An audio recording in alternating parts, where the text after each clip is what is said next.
बिस्मिल्लाहिर्रहमानिर्रहीम। अस्सलाम वालेकुम। आज मैं सबके लिए आलू की इतनी मज़ेदार, इतनी झटपट और चटपटी रेसिपी लेकर आई हूँ ना कि जो खाएगा वो हाथ नहीं रोक पाएगा। ये रेसिपी बनाकर आप अपने बच्चों को लंच बॉक्स में भी दे सकते हैं और टिफिन में अपने हस्बैंड को भी दे सकते हैं। जो भी खाएगा उसको बहुत ज्यादा पसंद आने वाली है ये रेसिपी। आप बहुत तरीके से आलू बनाते होंगे लेकिन इस तरीके से शायद ही आपने बनाए हों। तो जल्दी से चलते हैं हम अपनी रेसिपी की तरफ, जो कि बहुत झटपट तैयार हो जाएगी। इसके लिए मैंने क्या किया, पैन ले लिया है, मीडियम लो फ्लेम पे मैंने इसको रख दिया है और इसमें 3 टेबलस्पून भर के मैं कुकिंग ऑयल यूज कर रही हूँ। आपने इस ऑयल को बहुत ज्यादा गर्म नहीं करना है, नॉर्मल से गर्म कीजिएगा। और उसके बाद आपने इसमें शामिल कर देना है जीरा। जीरा आप शामिल करेंगे हाफ टी स्पून।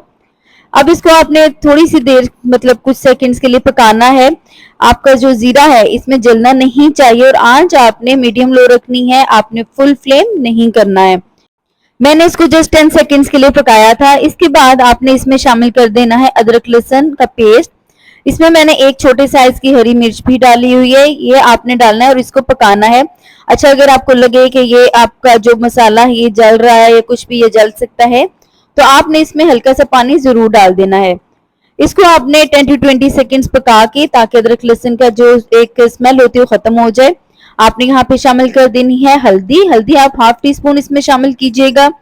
उसके बाद आपने इसमें शामिल कर देने हैं आलू। अच्छा, आलू यहाँ पे मैं 500 ग्राम ये यूज कर रही हूँ, यानी कि आधा किलो।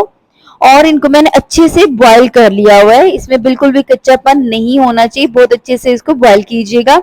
और इसको आपने 2 मिनट के लिए अच्छे से पकाना है, ताकि इसमें अच्छे से मसाले जो आपने डाले हैं, जीरा वगैरह डाला है ना, उसकी खुशबू इसमें रच बस जाए, ये आलू अच्छे से पकना शुरू हो जाए अंदर से भी।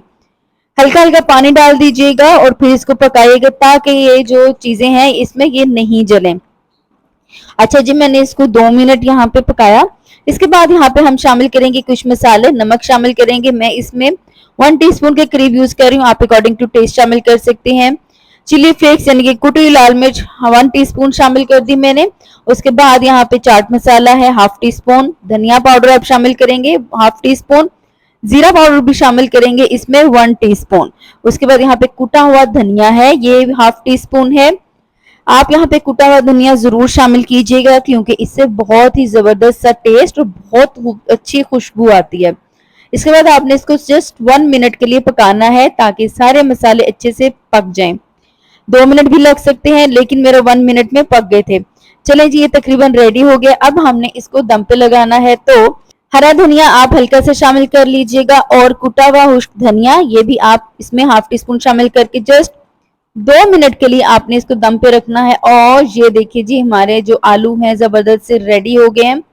अब यकीन कीजिए इसकी खुशबू बहुत ही जबरदस्त होगी, और जब आप इसको खाएंगे और सबको खिलाएंगे तो सबको बहुत ज्यादा पसंद आने वाली है ये रेसिपी। मुझे उम्मीद है आपको ये रेसिपी पसंद आई होगी। अगर आपको ये रेसिपी पसंद आई है ना, तो प्लीज लाइक कर दीजिएगा, शेयर कीजिएगा और सब्सक्राइब तो जरूर कीजिएगा। और साथ में लगे हुए बेल आइकॉन को जरूर हिट कीजिएगा, ताकि मेरी हर रेसिपी पहुंचती रहे आपके पास टाइम के साथ। मिलते हैं एक नई रेसिपी के साथ, तब तक के लिए मुझे अपनी खास दुआओं में याद रखिएगा। अल्लाह हाफिज, अल्लाह निगहबान।